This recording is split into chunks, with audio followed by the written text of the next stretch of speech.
नमस्कार दोस्तों, सीरियल कभी कभी इत्तेफाक से कि आज की कड़ी में हम देखेंगे कि अनु रात भर गुनगुन के साथ हॉस्पिटल में बिताने के बाद घर पहुंचता है तो पूरे परिवार को डॉक्टर रितेश की कोई चिंता नहीं है, बल्कि बड़े पापा आते ही उस पर बरस पड़ते हैं कि मिल गई फुर्सत घर आने की। याद आ गया कि तुम्हारा भी एक घर है और तुम्हारी शादी हुई है। अपने रीति रिवाज रस्मों को बीच में छोड़कर तुम चले गए थे।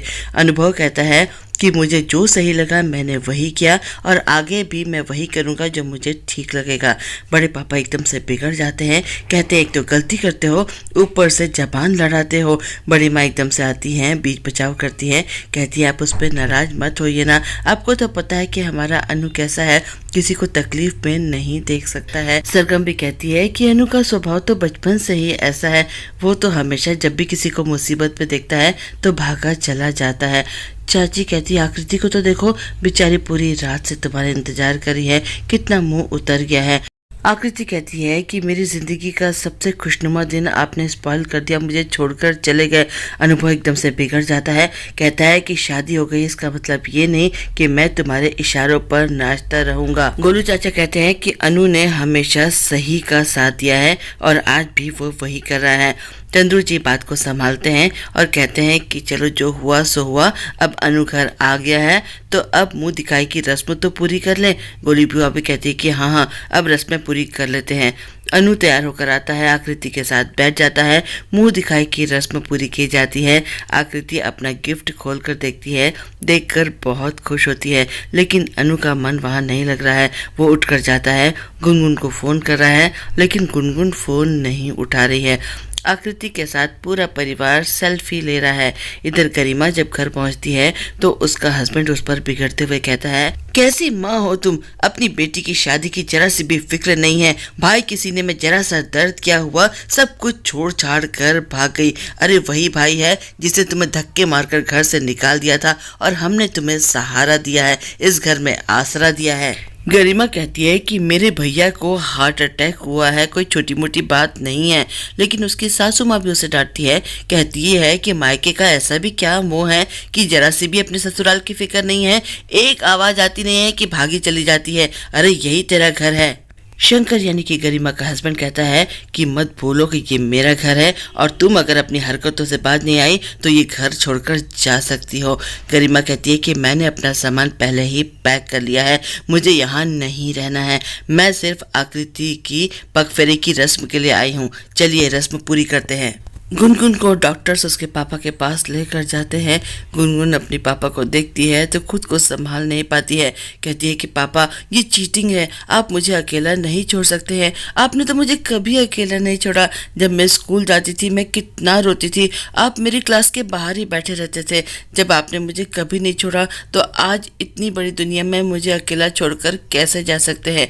पापा प्लीज़ वापस आ जाइए।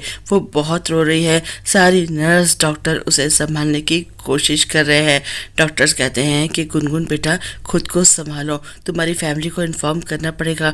डॉक्टर माया को फोन कर देते हैं। गुनगुन एकदम से नाराज होते हुए कहती है कि डॉक्टर माया यहाँ नहीं आएंगी। इधर अनुभव बार बार गुनगुन को फोन लगा रहा है, लेकिन गुनगुन फोन पिक नहीं कर रही है, उसे चिंता हो रही है। गोली बुआ कहती है कि क्या हुआ, वो कहता है कि डॉक्टर साहब का पता नहीं क्या हाल है, गुनगुन फोन भी नहीं उठा रही है, वो कहती है कि बिजी होंगी, चल तू रस्म तो पूरी कर ले। चंद्रू जी कहते हैं भाई घर का माहौल जरा अच्छा सा नहीं लग रहा है, तो माहौल को ठीक करने के लिए कुछ गीत संगीत हो जाए। बड़े पापा कहते हैं कि तू गाना मत गाना, वो कहते हैं घबराइए मत, हम नहीं गाएंगे, अनु गाएगा, कितना अच्छा गाना गाता है और हमारे घर की हर शादी में उसने गाना गाया है, तो ये तो उसकी अपनी शादी है तो इसमें तो उसका एक गाना बनता है। सब उसे जिद करने लगते हैं कि गाना गाओ। आकृति कहती है कि गाइए ना, आज मेरे लिए एक गाना गा दीजिए। अनु बेचारा उसका बिल्कुल मन नहीं है, लेकिन फिर भी उसे याद आने लगता है कि पिछले 24 घंटे में क्या क्या हुआ उसके साथ। गुनगुन की मांग उसने किन हालातों में भर दी थी, आकृति के साथ शादी की है। वो गाने लगता है तुझसे नाराज नहीं जिंदगी हैरान हूँ मैं।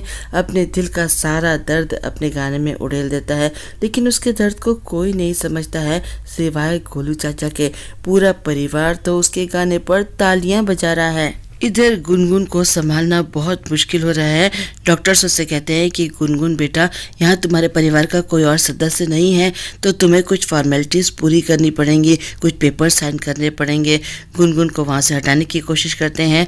डॉक्टर साहब को बॉडी कहते हैं तो वो एकदम से बिफर जाती है और कहती है कि मेरे पापा को कोई कहीं नहीं लेकर जाएगा, वो कहीं नहीं जाएंगे। फिर से पापा से लिपट कर रोने लगती है। गोलू चाचा अनुभव के दर्द को समझते हैं। वो कहते हैं कि अनुभव ने खुद ही शादी तोड़ दी थी गुनगुन के साथ और आकृति के साथ शादी की थी, लेकिन आज वो खुश नहीं है। अगर इसकी शादी गुनगुन के साथ हुई होती तो हमसे ज़्यादा खुशी किसी को नहीं होती।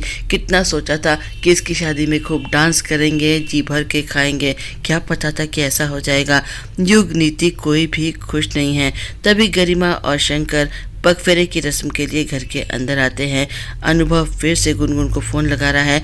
गरिमा सीधे अनुभव के पास जाती है, कहती है गुनगुन से बात हुई, भैया कैसे हैं? अनुभव कहते हैं कि डॉक्टर साहब का ऑपरेशन होते साथ गुनगुन ने मुझे घर भेज दिया था, मुझे नहीं पता कि इस वक्त वो किस हाल में है। तभी आकृति आती है और कहती है कि माँ, आप अपनी बेटी के पगफेरे की रस्म के लिए आई हो और गुनगुन की फिक्र हो रही है आपको, आपने मेरा हालचाल तक नहीं पूछा। अनुभव कहता है कि आप इसका हालचाल पूछ लीजिए, मैं गुनगुन को फ़ोन करता हूँ। फिर से गुनगुन को फ़ोन लगाता है। गुनगुन का फ़ोन उससे कुछ दूर पर रखा है। वो सुन रही है लेकिन उठा नहीं पा रही है। वो इस हाल में ही नहीं है कि किसी से बात कर सके। डॉक्टर उसका फ़ोन उठाते हैं और उसे डांटते हुए कहते हैं कि कैसे हस्बैंड हो तुम। गुनगुन बेचारी 2 घंटे से अकेली परेशान है, रो रही है। डॉक्टर रितेश कहते थे कि उनका दामाद एक बहुत ही रिस्पॉन्सिबल और समझदार लड़का है, यही तुम्हारी समझदारी है। अनुभव चौंक जाता है, कहता है कहते थे मतलब?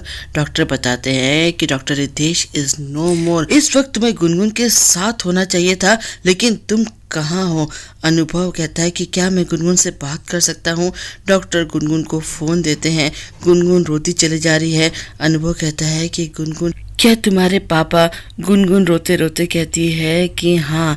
अनुभव अब रुक नहीं पाता है, फौरन अपनी बाइक निकालता है और वहाँ से चला जाता है। अनु जैसे ही भागा भागा हॉस्पिटल पहुँचता है, सारे डॉक्टर्स उसे घेर लेते हैं और कहते हैं कि हम तो पराए हैं, फिर भी हमसे गुनगुन की ऐसी हालत देखी नहीं जा रही है, लेकिन तुम उसके हस्बैंड हो। डॉक्टर रितेश तुम्हारी तारीफ करते नहीं थकते थे, कितना भरोसा था तुम पर उन्हें, और तुम गुनगुन को इस वक्त इस हालत में छोड़कर चले गए। तुम कहाँ थे? अनुभव कहता है कि फंक्शन में। डॉक्टर ये सुनते उसे फिर डांटते हुए कहते हैं कि गुनगुन को और उसके पापा को इस हाल में छोड़कर तुम पार्टी अटेंड कर रहे थे।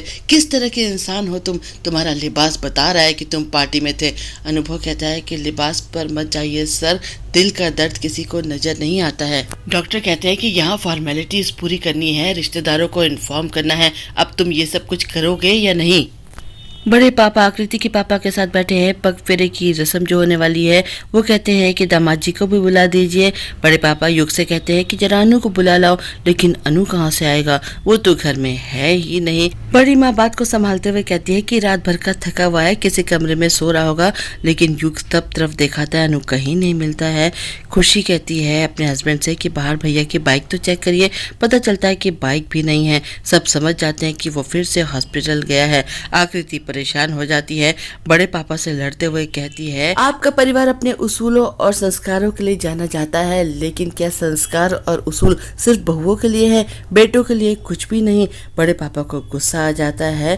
चंद्रू जी कहते हैं, आकृति बेटा, अनु जैसे ही आएगा हम उससे बात करेंगे, लेकिन बड़े पापा कहते हैं कि आने पर नहीं, हम अभी उससे बात करेंगे, फोन लगाओ उसको। आज बस इतना ही, कल हम देखेंगे कि अनु गुनगुन के पास पहुंचता है। गुनगुन कहती है कि सब मुझे छोड़कर चले जाते हैं, तुम भी चले जाओ, तुम्हारी तो शादी हो गई है ना, फिर क्यों बार बार मेरे पास चले आते हो? अनु उसे एकदम से गले लगा लेता है, रोते हुए कहता है क्योंकि मैं तुमसे प्यार करता हूँ। और उन दोनों की इस बात को आकृति सुन लेती है। इसके बाद क्या होगा जानने के लिए कल का इंतजार करिए। मेरे चैनल को लाइक करिए, शेयर करिए, सब्सक्राइब करिए। मैं चलती हूँ, बाय।